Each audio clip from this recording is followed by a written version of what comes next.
Assalamualaikum warahmatullahi wabarakatuh. Jadi pada pagi hari ini kami bertiga, Dr. Indriani Astuti dan Dr. Gunati PhD, melakukan satu resume dari pelaksanaan program pradoktor yang pertama yang dilakukan oleh program studi S3 kedokteran kesehatan. Mengapa pradoktor ini dilaksanakan? Oleh karena selama ini ternyata bahwa mahasiswa S3 yang masuk di FK UGM ini seringkali lama sekali melaksanakan program atau ujian komprehensif, di mana seharusnya itu sudah dilaksanakan pada semester 4 paling lambat itu sudah selesai dilakukan. Nah, berdasar dari pengalaman tersebut, maka program pradoktor yang diinisiasi oleh Profesor Laksono Trisnantoro PhD melaksanakan satu pendampingan untuk calon mahasiswa doktor yang mengikuti atau yang membawa peserta-peserta itu untuk berpikir lebih dari scattered menjadi lebih terarah.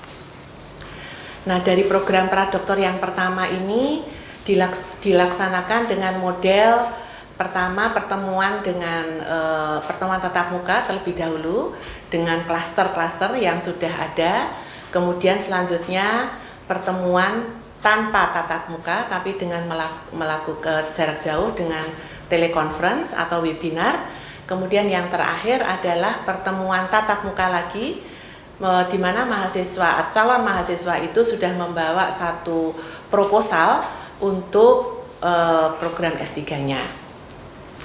Dari pelaksanaan tersebut kami melihat bahwa ternyata mahasiswa yang tadinya berpikir tidak terarah itu nampak memang lebih terarah dengan diberinya satu masukan-masukan pada klaster, baik itu yang terkait dengan scientific maupun terkait dengan bagaimana cara-cara membuat satu systematic review dari jurnal-jurnal yang sudah ada dan juga terkait dengan kebaruan.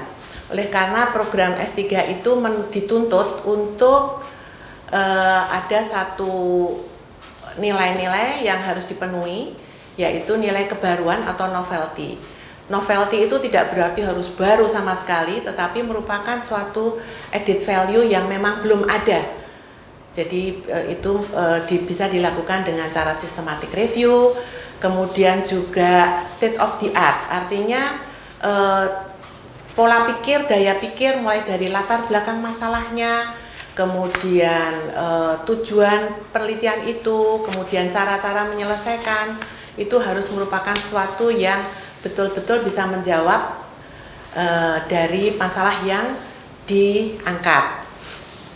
Nah, masalah yang lain lagi adalah bagaimana penelitian ini betul-betul visible. Jadi tidak terlalu keinginannya itu terlalu besar tapi tidak mungkin dilaksanakan. Visibility dari satu penelitian ini sangat penting.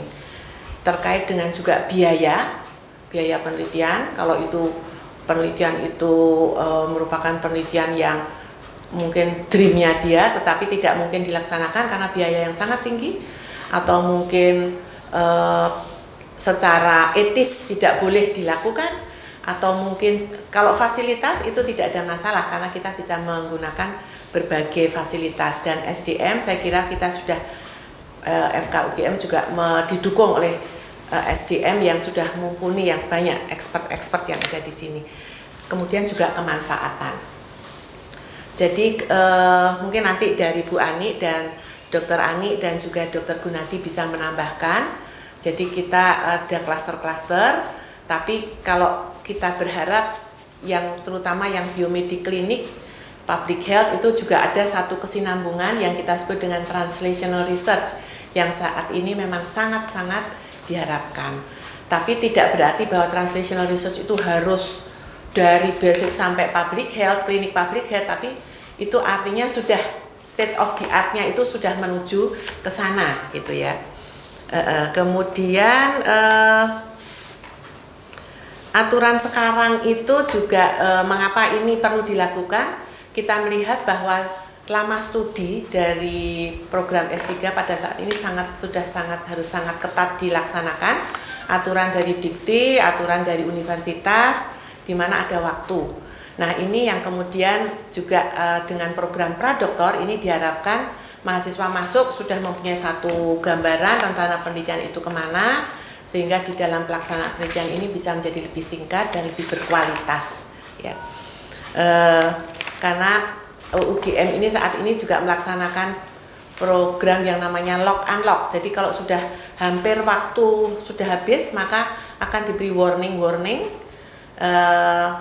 Nanti Bu Ani bisa menyampaikan bagaimana program S3 ini melakukan pendampingan agar supaya tidak di-unlock ya, tidak di-lock ya. Sebab kalau di-lock nanti dia akan hilang dari sistem. Ya, jadi ini yang kemudian perlu untuk dipikirkan bagi mahasiswa yang akan datang, sehingga program Pradoktor ini betul-betul dapat memberikan satu manfaat yang besar bagi calon peserta program doktor untuk lebih singkat namun berkualitas ya. Mungkin untuk sementara dari saya itu mungkin saya mohon tambahan dari Dr. Ani maupun Dr. Gunadi untuk hal-hal yang masih terkait dengan program Pradoktor dan program doktor yang akan datang. Monggo. Ya, terima kasih Prof. Rika. Sebelum nanti Dr. Gunadi akan lebih detail tentang apa yang telah kita ya, karena teman-teman ini kan untuk teman-teman yang mengikuti program Pradoktor ini. Jadi di sini yang masuk ke biomedis itu ada 8 calon mahasiswa. Jadi ada 8 calon mahasiswa. Memang waktu itu kami putuskan untuk beberapa klaster dijadikan satu menjadi klaster biomedis, yaitu adalah pertama adalah genetik, kemudian neoplasma dan drug development. Itu yang kemudian menjadi satu, dan sampai pertemuan terakhir itu tetap kami menjadi satu. Dari ketiga klaster itu memang yang terbanyak ternyata adalah yang drug development, terutama pengembangan bahan alam. Terus kemudian ada 2 yang untuk genetik. Sementara yang neoplasma sebetulnya adalah pengembangan bahan alam untuk neoplasma. 1 yang lebih ke radioterapi. Terus kemudian yang ilmu kedokteran klinik itu memang waktu itu di waktu pertemuan terakhir ini memang digabung dengan yang biomedis. Ini yang sebetulnya ada 7 dari ilmu kedokteran klinik dari klaster bedah, kemudian ada klaster obskin itu yang terbanyak, terus kemudian ada klaster neuroscience. Namun demikian yang kemarin yang mengumpulkan poster itu ada 3. Jadi 1 yang dari neuroscience tapi lebih ke clinical pathway, sementara yang 2 adalah dari obskin.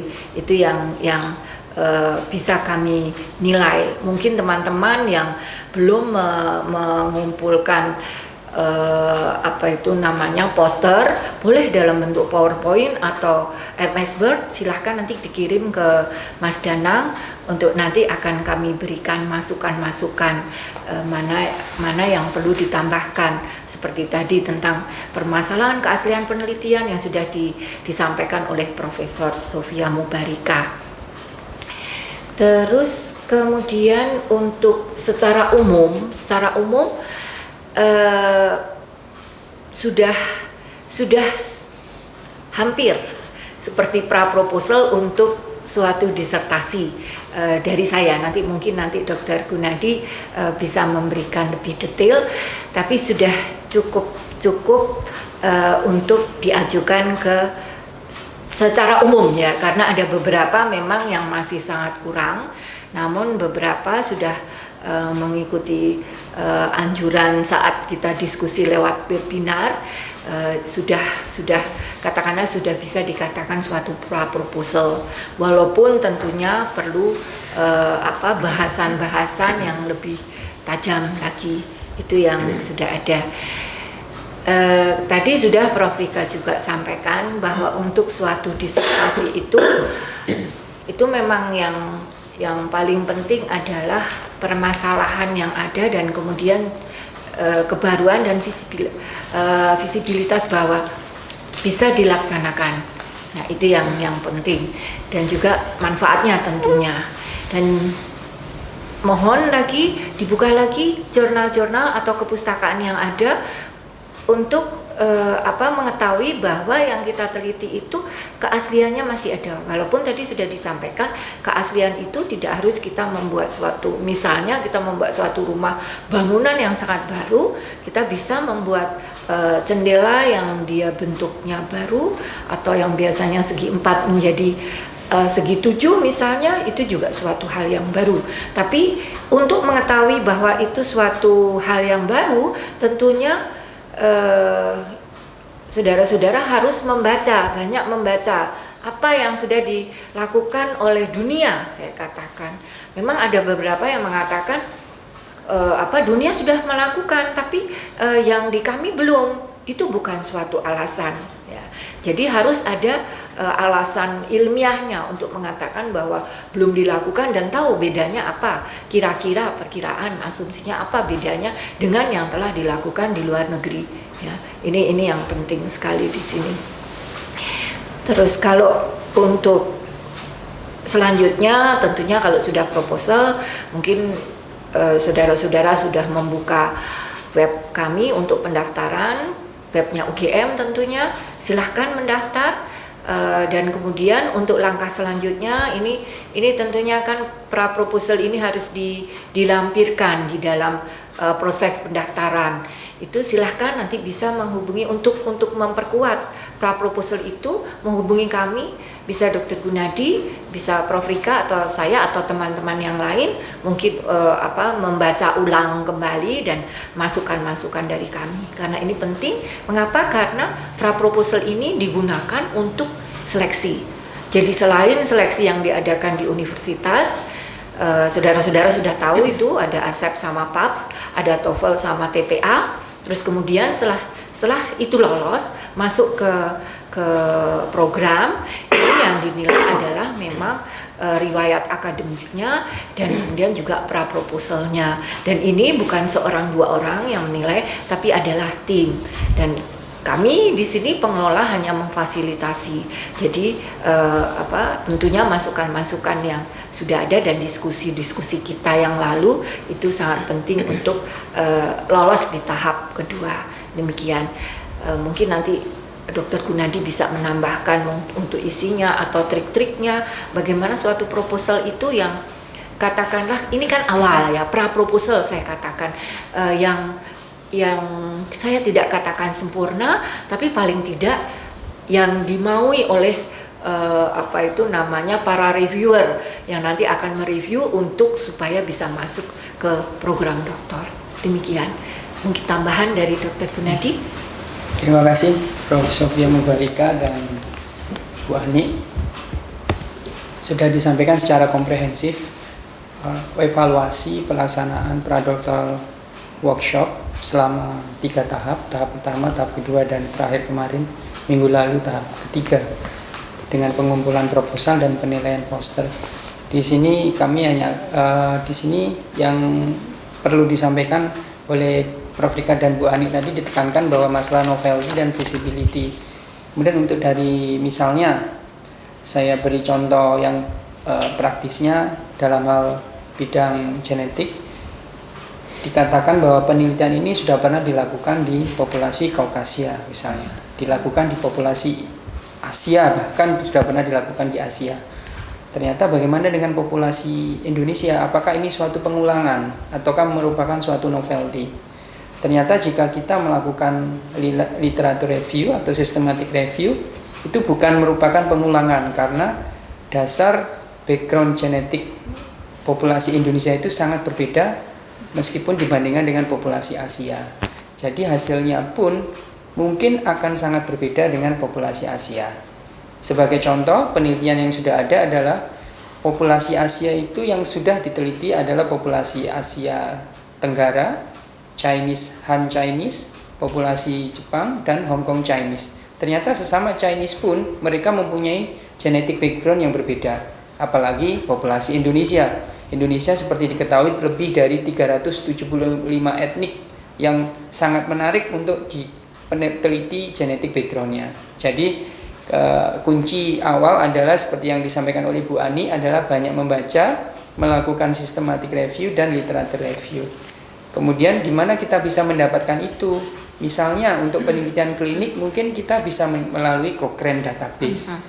Tapi kalau penelitian biomedik kita mempunyai PubMed. PubMed itu sebagian besar open source. Jadi kita bisa membukanya, dan jika kita mendaftar menjadi mahasiswa S3 UGM, kita akan mempunyai email UGM dan kita bisa mengakses jurnal-jurnal secara free meskipun itu berbayar karena UGM sudah berlangganan jurnal tersebut. Tentu saja hal itu juga akan dibantu oleh fasilitator dari kita seperti yang disampaikan Prof. Rika dan Bu Ani. Kami akan dengan senang membantu pembuatan praproposal, jadi tidak perlu takut untuk memasuki program S3 karena program S3 ini insya Allah difasilitasi oleh para pakar-pakar yang sudah berkompetensi di bidangnya masing-masing, baik bidang biomedis, public health, keperawatan maupun klinik. Yang tentu saja seperti yang disampaikan Prof. Rika adalah sekarang translational medicine ya Prof ya. Nah kemudian untuk yang terakhir, untuk yang kami sampaikan adalah untuk yang literature review atau systematic review, misalnya pun kita tidak bisa mendapatkan di UGM karena tidak berlangganan, maka bisa kita mintakan kepada teman sejawat atau kepada rekan-rekan yang sedang melakukan studi di luar negeri. Kemudian untuk fasilitas penelitian tidak usah khawatir, kita sudah mempunyai beberapa laboratorium yang mendukung baik itu klinik, biomedis maupun public health. Dan jika pun tidak bisa dilakukan di sini, kita mempunyai kerjasama dengan luar negeri yang dimotori oleh Prof. Rika dan Bu Ani, yang kita bisa melakukan semacam short course. Jadi sebulan, 2 bulan, 3 bulan, dan itu sudah berjalan sampai saat ini. Dan beberapa lulusan S3 dari FK UGM melakukan hal itu, jadi fasilitas untuk penelitian bukan lagi menjadi halangan untuk melakukan penelitian. Demikian, mudah-mudahan ringkasan evaluasi dari kami bisa membantu menyemangati minimal untuk melakukan penelitian. Dan pesan kami yang terakhir adalah dari saya pribadi, jangan pernah berkecil hati bahwa penelitian yang kita lakukan tidak ada manfaatnya. Karena saya pernah mendapatkan ilmu dari profesor saya bahwa sekecil apapun sumbangsih pada ilmu pengetahuan itu mungkin kamu tidak mengetahui bahwa itu akan bermanfaat di kemudian hari. Jadi tetap semangat, dan insya Allah kami siap membantu ya Prof. Rika, Bu Ani, pembentukan proposal. Demikian, terima kasih. Assalamualaikum warahmatullahi wabarakatuh. Saya kira sudah lengkap. Yang terakhir adalah kami mengucapkan terima kasih atas kerjasama yang sangat baik yang telah ditunjukkan oleh semua peserta, dan komunikasi yang baik untuk keberlanjutan dari program saudara adalah satu kunci untuk bisa terus mengupdate dan juga memperbaiki dan mendapatkan info-info terkini mengenai program doktor yang akan diselenggarakan pada tahun akademik yang akan datang. Sampai ketemu. Assalamualaikum warahmatullahi wabarakatuh.